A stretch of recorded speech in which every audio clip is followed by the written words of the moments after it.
Hey guys, and welcome back to our YouTube channel. Hope you all are doing great. In today's video, we are going to be learning how to change your name in the TikTok app. Now, changing your name in the TikTok app can be quite tricky because you can only change your name in TikTok app after 30 days. So if you change your name today and if you want to change it again, the chances are that your new name is going to reflect on your account after 30 days. So what to do in that situation? Don't worry, just stay tuned. Just open the TikTok app and click on your profile link. Now, when you click on the profile, you'll see the option of edit profile. Click on it. Now, you can see the username. Just change your username and set it to new one. And save it. We are done here. Now close the TikTok app and go to your mobile setting. In your mobile settings, go to your additional settings.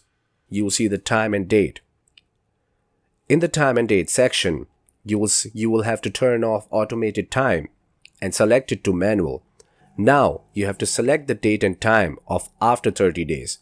Basically, we are fooling our cell phone and TikTok that it's been 30 days since we changed the name of our TikTok account. Easy, right?